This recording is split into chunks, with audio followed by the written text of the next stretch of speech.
Today is July 16th, and this is Red Sox Beat here on CLNS Media Network, and I am Jared Scally alongside Jess Thomas. Today we're talking Red Sox at the All-Star break, the big ERod injury news, and so much more, so check it out this week, Red Sox Beat here on CLNS Media.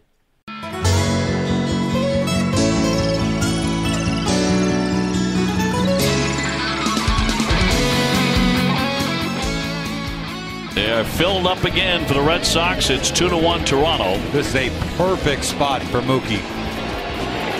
3-2. High deep drive! He crushed it! It's a grand slam! Wow! I'm telling you, it's time to party! How about that? All right, Red Sox Beat here on CLNS Media, the week of Mookie Betts and Xander Bogaerts here. Don't forget to follow us at Red Sox CLNS on Twitter. The network is at CLNS Media.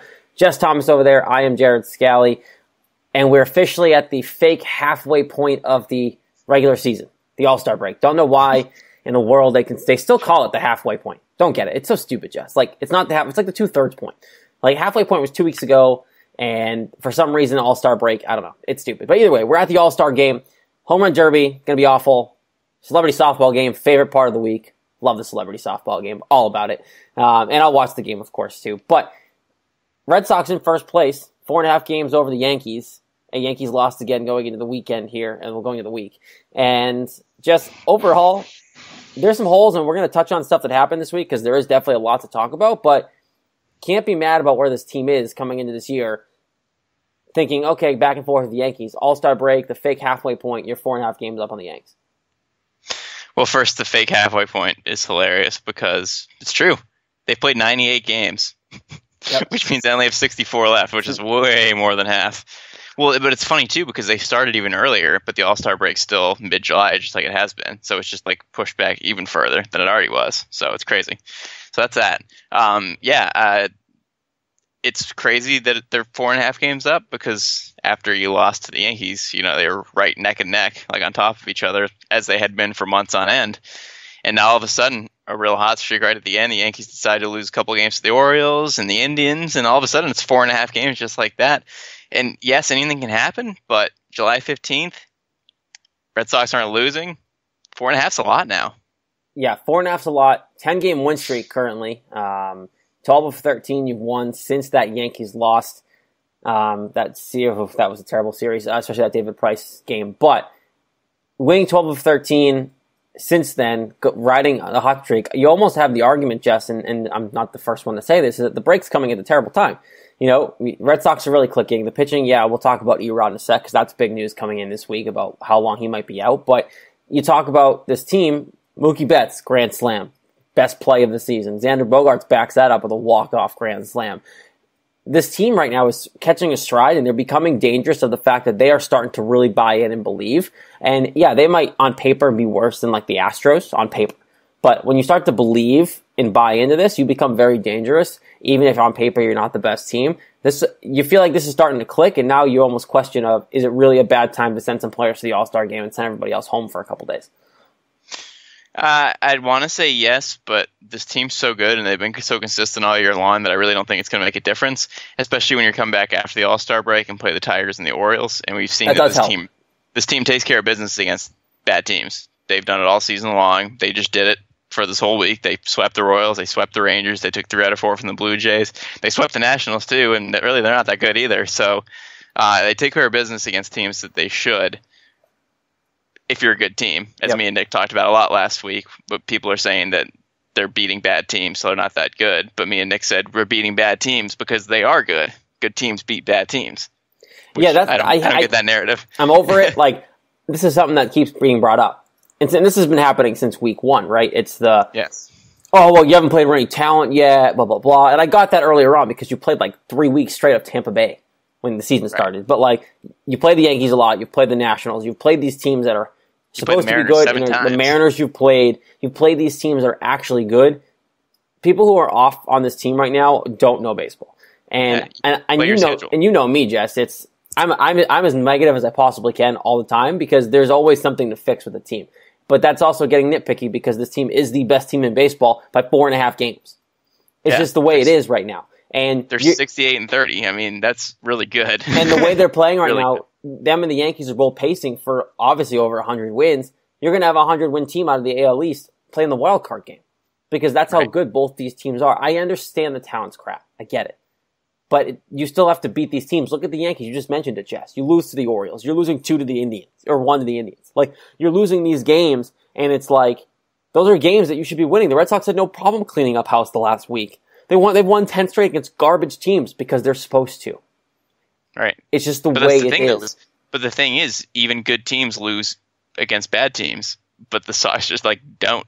They just destroy everybody. They're just on a rampage here. Yeah, I mean, the Sox are on pace for 112 wins. The Red Sox haven't had a 100-win team since 1946. No. They've only had 3 ever in a long, rich history, and they're on pace for 112. And 112 would be the 4th most wins in Major League history. Yep. That's really something. I don't care how bad teams are. There's a handful of really, really good teams in the American League, and then bad teams that they're beating. So they're really good. And if this week didn't prove that, then I don't know what people are waiting for, because this team's got spark, they got magic, they got camaraderie, they got chemistry. They're a really good team, and they look like the 2013 team. They're clicking, they're walking off wins, they're winning together, they all love each other, they're happy, core is great. I mean, it's literally just like that. If you're not realizing this now, you're kind of dumb. Yeah, and there's obviously negatives. Like I said, we'll get to the ERod thing. Vasquez is still on the DL. There's some holes, and we know that. But on a positive note, that Mookie Betts grand slam, and I want to touch on this because it's something that's been talked about all week, and I get it, and I want to talk about it. Because, again, for the next week, we have no baseball. Mookie Betts, I think when he hit that home run, this team was already buying into themselves, right? They were already playing well. I don't think that home run sparked anything, but I think emotionally, that obviously we know that's probably the most emotion I've seen, at least I've seen out of Mookie Betts ever. As soon as he hit that ball, he was jumping for joy, almost tripped down to first base. Like, he was jacked up. I think that was a big moment for Red Sox Nation as a whole, as a fan base, going, oh, this team's really bought in. I want to buy in now. I think that home run is really helping a lot of fans jump on. And this is the time of year, Jess, we know this, right? We're baseball guys. We do a podcast about it. Baseball is flourishing July and August every year because there's absolutely nothing else going on. Like, NBA free agency's over. NFL's gone for another month or so. Basketball, NHL is gone. The World Cup's now over. Baseball's on the stage, and that's it. So right now, Red Sox people around Boston who weren't watching, that's the first kind of big thing they've seen. We obviously have seen other moments, but that home run Mookie Betts hit, that is going to help a lot of Red Sox fans buy into this team, and I think help fill that ballpark every night now. It's summer. It's the middle of the summer. People don't have plans now, and people are going to start going to the ballpark a lot more, I think, and really enjoy this team for what it is. They might not be the best team on paper. I don't think they are the best team on paper, but right now they're showing like they're the best team in the league. Yeah, they're the best team on the field, so screw paper. You can throw the paper away. Yeah, I feel bad for fans that missed April, because since the Sox hit 6 grand slams in April. I miss April. April was really fun. Right. They won almost every game they played, and they were incredible and hit grand slams like every game. So sorry if you missed that, but if you just tuned in now, then yeah, I mean, that was the Betts game was the game that Cora said, I think fans are really starting to like this team. Yep. Which I don't know how they weren't before this, because they're incredible. But if they weren't before, welcome to the party, because as X said, when Betts hit that home run, it's time to party. Yeah. So it was a fun moment. Yeah, I mean, Happ throwing 46 pitches in the inning, and Betts hitting a grand slam and a 13-pitch at bat, and all the foul balls. It was just kind of wild. And I will admit this, I was in the other room for most of the inning, and I missed the first 12 pitches of the at-bat, and I walked in, and the first pitch I saw was a grand slam. And I was like, wow, I have really good timing. And of course, I rewatched the inning at work the next day, because I had to see it. And I'll admit that I did miss the inning, but I'm thrilled that I saw the grand slam, because it was wonderful timing. It's one of those things where this team is starting to flourish, but we do have our concerns. So let's jump into just to the big news this week, and it just happened. The Eduardo Rodriguez news, covering a play at first, dude's ankle. I don't know how it wasn't better than it probably was, but Alex Cora claims it's serious, but he's optimistic that he's going to come back. There's no surgery needed, which we know this by now. If you haven't seen it, go watch it. It looks worse than it probably was. They're confident there's definitely some ligament damage. There's no surgery. That's obviously promising. Right now the play is ERod's going into a boot for a couple weeks. They're going to reevaluate and see what to do with him then. So he's gone for a couple weeks. In the interim, Brian Johnson's going to get starts. Velasquez is going to get starts. Just the way it's going to be. Long term, though, Jess, how concerning is this? Because I think that this might play a lot longer than 2, 3, 4 weeks. Because we've seen ERod have that history of he'll be fine. A couple weeks here and there, and then he misses an entire season or misses all of spring training because this has been his problem. When he's on the field, he's fine. Once he gets hurt, he struggles to come back. Yeah, this is really disappointing because he's having a really good year, and he was having probably his best game of the year in this game because his pitch count was low. Like, he finally could have gone like 7 or 8 innings in this game. He was having a great game. Because, he only thrown 67 pitches, and he had already gone over 5 innings. So it's a shame because he was on pace for his longest outing. But, injuries with this guy, they just keep happening. And this was such a freak thing. I mean, covering first base, he has to jump over the guy. Honestly, it didn't look that bad to me. Maybe I didn't see a good angle of it because, he almost, hurdled him completely. He just kind of nipped him at the end. So I was surprised that it was as bad as they said because I didn't think it was going to be. But coming from personal experience, I can actually speak to this for once because it's the only injury I've had. I broke my ankle in 2008, and I did have surgery and had pins and screw in my ankle and ended up having taken out a year later. So mine was awful. His is ligaments, which is kind of a similar thing. And it took me a long time to have confidence in anything.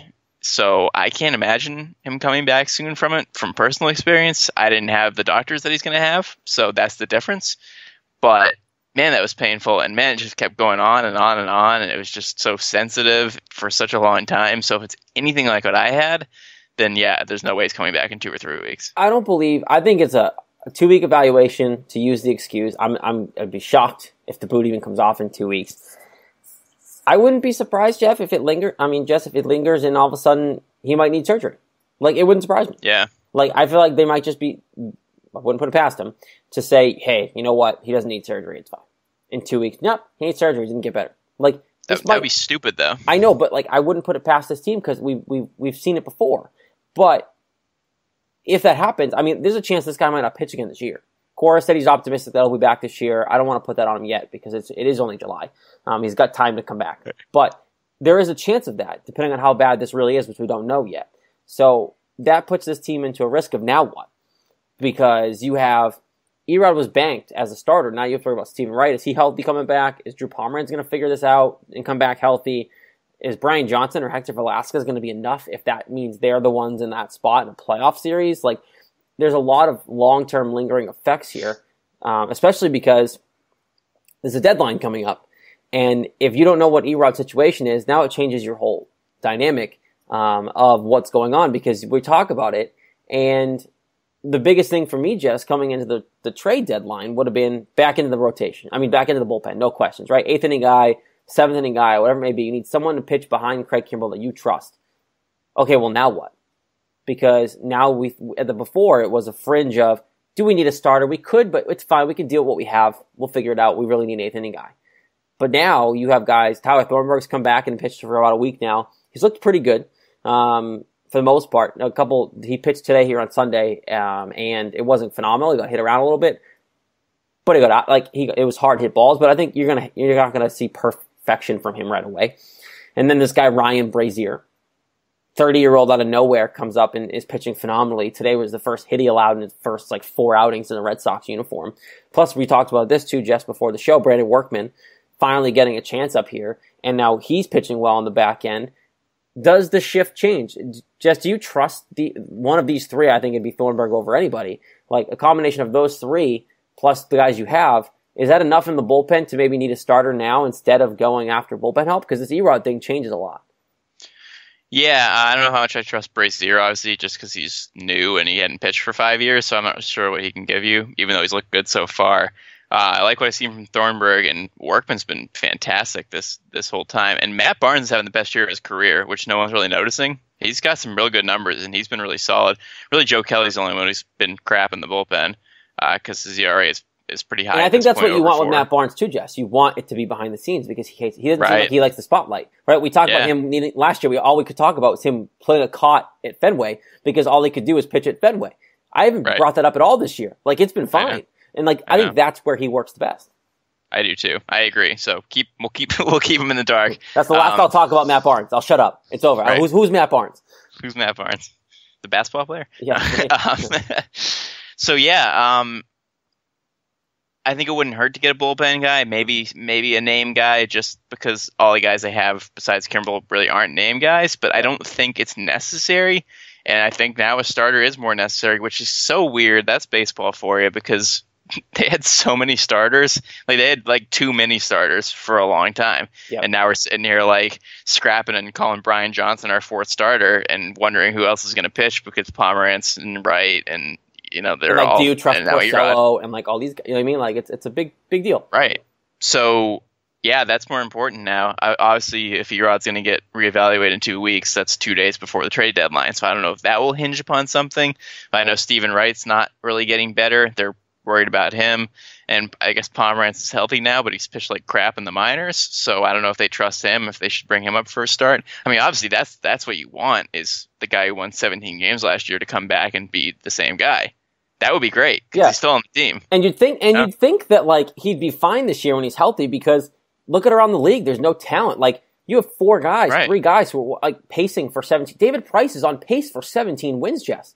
And like all we've been doing is bashing about like his up and down season, right? The Sox have 4 guys with 10 plus wins already. Like, and that speaks to the talent around, because I don't think these 4 guys are all 10 plus win guys.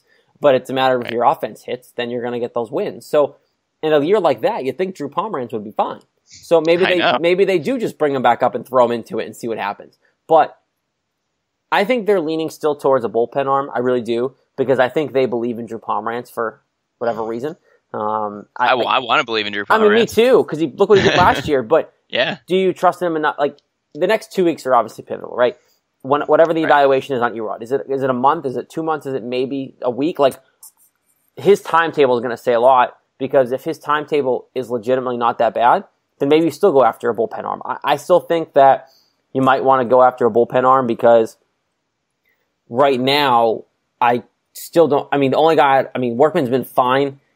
Tyler Thornburg's the wild card for me, because he's coming back. If he can even be a shell of what he was before he got hurt, coming over here to Boston, then maybe that he is enough. But like, I would still like someone locked down 8th inning guy, a name that you can put in there and trust.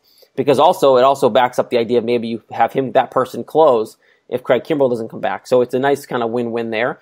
But I don't mind Thornburg 7th inning, Brandon Workman 7th inning. Then you have a plethora of guys who can pitch 5, 6, and 7 if one of these starters craps the bed. Right. Yeah, I mean, that's the thing with the bullpen. You have a lot of options. It's just, who do you trust on a certain day, and what do you think they're going to give you? It's just, since they're less name guys, you don't 100% know, even though for the most part they've been really good. So it's just really a matter of what you trust you have and what you don't. So I don't necessarily think you need a bullpen arm. I think they might still try to get one, but we'll see. But yeah, I mean, the starter thing's weird. It's definitely these next 2 weeks, they need to figure out what the deal with ERod is, what the deal with Wright is, and what the deal with Pomerantz is. That's going to determine everything. Because if 2 of the 3 of them come back soon and they're fine, then you really don't need one. But if they only have one of them healthy or none of them, then you definitely need somebody. And you 100%. Also have to consider, too, on the Dombrowski side of things, what can you actually afford, right? Can you actually get a starter versus a bullpen guy? Because there's a lot more bullpen guys probably available. Like Chris Archer's name is being tossed around. Can you even afford him? Do the Rays want young guys? You don't have really that many young guys left. So there's a lot of options there, but it's got to be the right price, because Dombrowski depleted everything else that's down in the farm system. Now, the one thing that hurts is Blake Swihart pretty much has no trade value right now.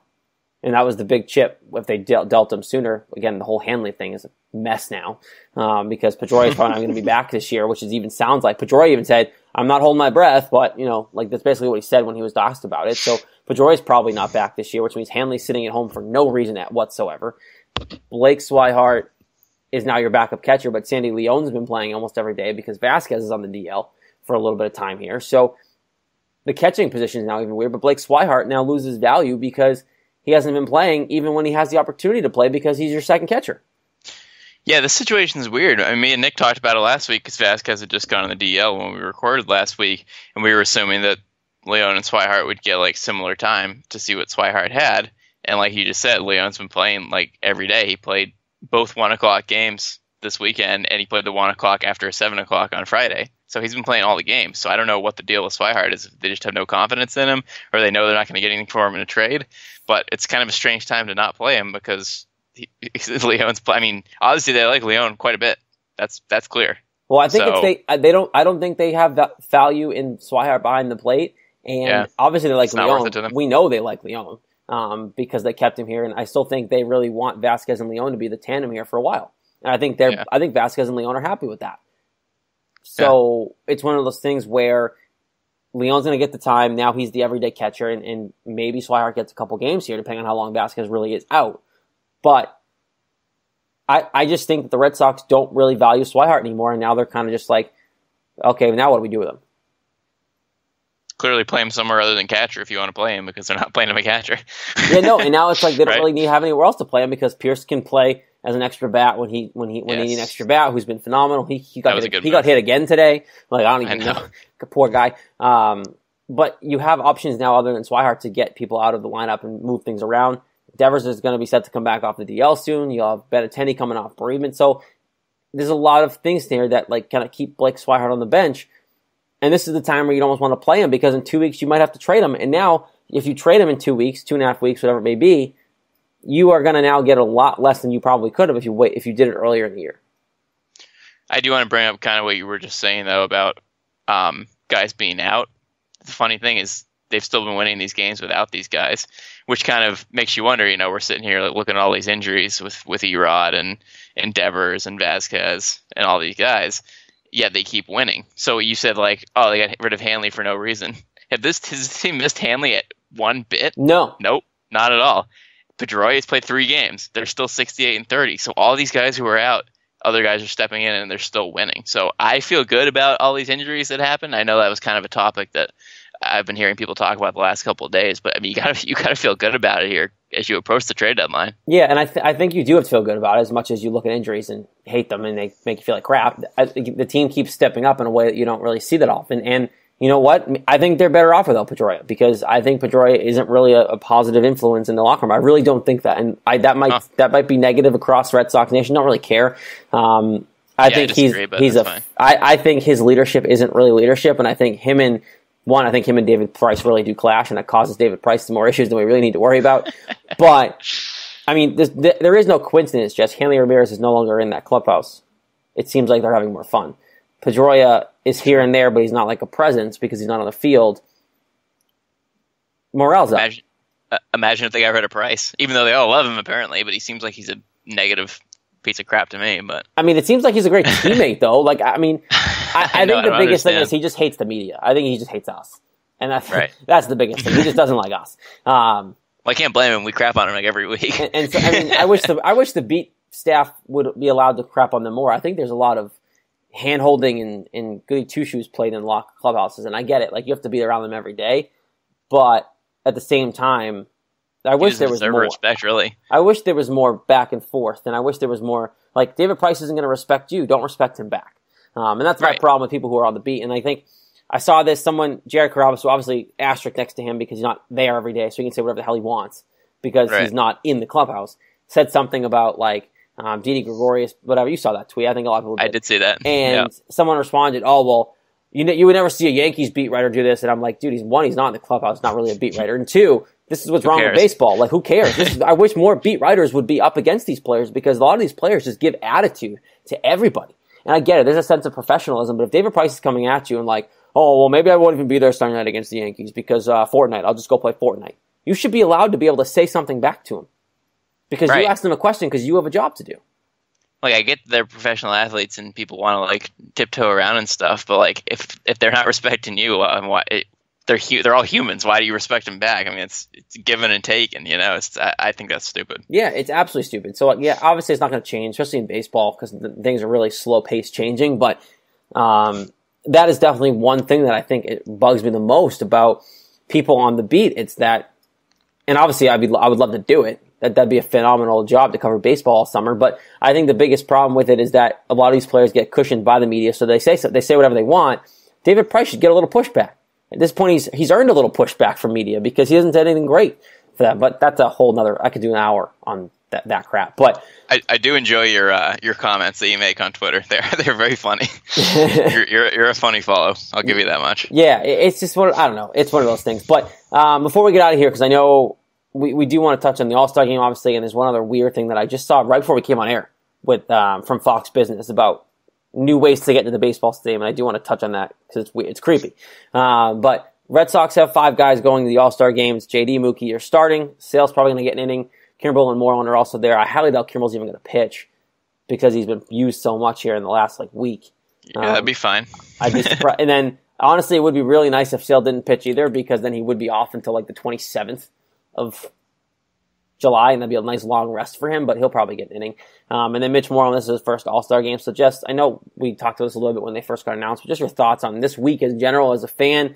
Is it good for baseball still? Is it nice? Obviously, it's nice to have 5 Red Sox there because it means they're doing something right.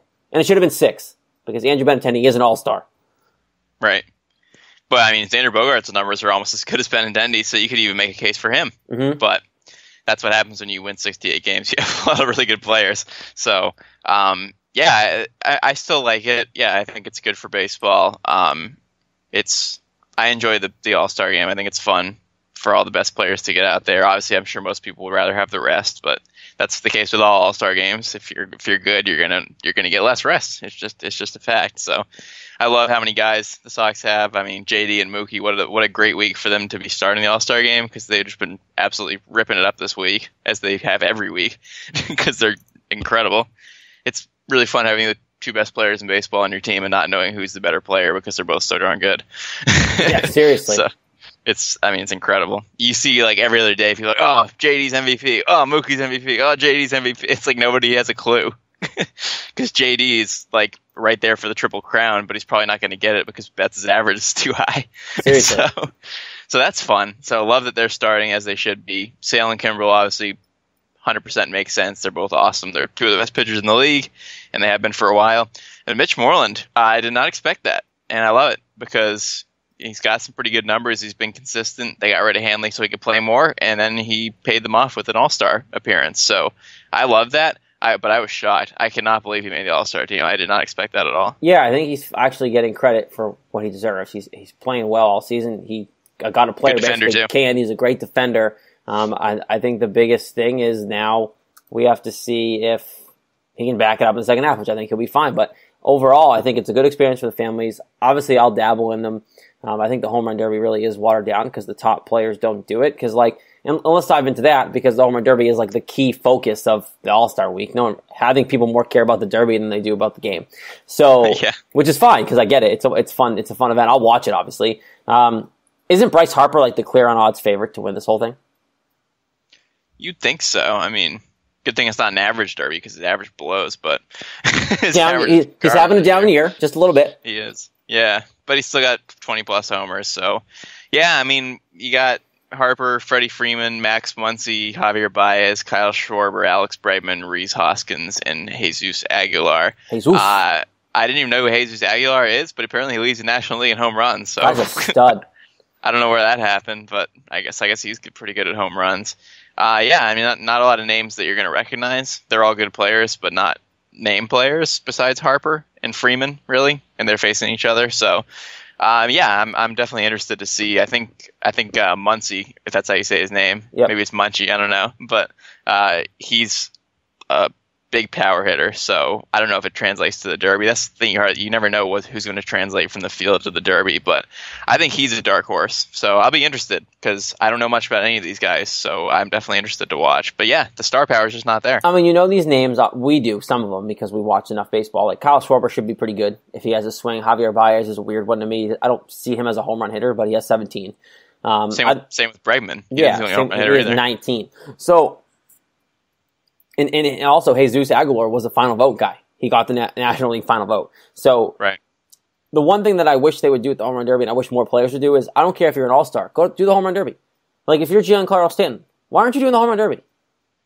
Right. You want to see the best players, don't you? I want to see Aaron Judge. I want to see Giancarlo Stanton. I want to see JD Martinez. I want to see, obviously, Bryce Harper, who's doing it. I think Jesus Aguilar will be good at it. But, there are these big name blames. I don't even care if you're an all-star. Giancarlo Stanton isn't an all-star, which, was weird. But yeah, I know. He's not an all-star. I don't care. Show up to the Derby and do it. Because that's what's good for baseball. And now JD Martinez always complained about not getting the spotlight. You're an all-star, and you have a crap ton of homers. You're the best hitter in baseball right now. Do the home run derby. Home runs. Do the home run derby. Why aren't you in it? Right. I mean, I'm glad he's not personally, because I don't think it does anything for your swing, and I don't want him to fall off at all for the Sox. So from a personal standpoint, I'm glad he's not. But from numbers-wise and entertainment-wise, he absolutely should be. All right, we'll talk about that when we get back next week. I'm intrigued. Let's pick a winner. Who you got? Who you picking? I'm going Max Muncy. Love it. It's Max Muncy. LA Dodgers, 21 homers coming in. His first-round matchup, Javier Baez. He'll have to go through Bryce Harper to get to the final. So that's an interesting pick. I'm also not going with Bryce Harper. Yeah. Because I don't trust him. Because I love Bryce Harper as a player, but he's not good this year. I'm actually going to go with Mr. Alex Bregman himself, the Houston Astros. What? Yeah, I'm gonna pull that name out of there too. Now, I wouldn't be surprised if it's not Bregman. I think Jesus Aguilar is probably the favorite, but besides Harper. But I think Alex Bregman can sneaky get past Schwarber, and then hopefully. But I think we're picking wild cards there. I love it. So mark it down. Alex Bregman. Next week's show, Alex Bregman versus Max Muncy. I guarantee you, because we both picked them, they're both going to lose in the first round. But neither here. They're going to hit like 1-0. Yeah, they're not going to hit a home run. Let's keep getting it. Whatever. All right, before we get out of here, we're obviously not going to do recap. We're obviously not going to do predictions because there's nothing to predict. Well, there is, but like 2 games. Like 2 games, so it's whatever. That's nothing to me. Quick story, because I saw this in Fox Business. I sent this to Jess right before we came on air. And MLB is working on a partnership to have facial recognition and fingerprints become the way you get into the ballpark. They're partnering with a company called Clear, who already has their company. They've been around for 10 years, it looks like here. And their biggest goal is they want to be able to use facial recognition and like a fingerprint to like identify your ticket, verify your age to get alcohol at the games, and like basically do everything so you don't need a ticket. Right now, I know they're testing it, and it looks like right now 9 teams: the Yanks, the Mets, the Mariners, the Giants, and others already have clear lanes apparently at the ballpark. I didn't know this, so that you still need a mobile ticket in those lanes because it's like testing, but it's already kind of made its way into the game, and they're hoping by next year it's in every ballpark. I think it's kind of creepy. And this is coming from a guy who likes technology and thinks the world should innovate itself. It's creepy. I feel like you should need a ticket to get into a ball game. Yeah. I think it's creepy too. And I'm not as on technology as you are, but I know that's the way the world's going, but this is weird. Like, this is the sign for me that like things are going this way, which creeps me out. Like, you don't even need a ticket. Like, we're fingerprinting people, like face recognition. What?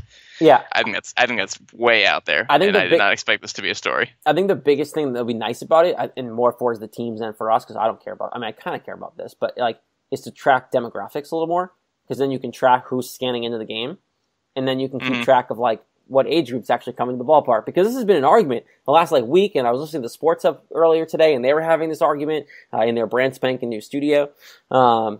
They were talking about how do you keep track of demographics, like who's coming to the ballpark, who's not. This is an easy way to do it.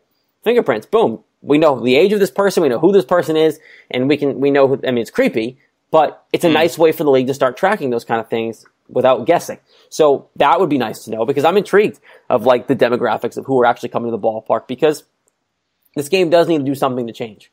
I think it's fine, and I think it's still in better shape than the National Football League, because in 10 years there might not even be the NFL, the way Roger Goodell's running the damn league. But I automatically think that this might help speed things up. It might intrigue more people, but it is a little creepy.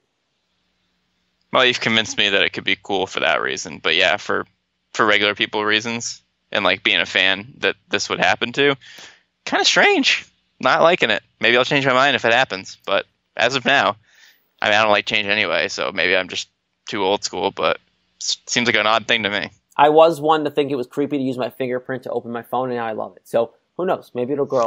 Next step, using my fingerprint to go into the ballpark. Fenway Park, fingerprint scanners. That's it. The age of the future. All right, we'll leave it there. Red Sox beat, just over there. I'm Jared. First place Boston Red Sox. 4.5 games up on the Yankees. best team in baseball. I pray the 5 guys who are at the All-Star game just don't hurt themselves.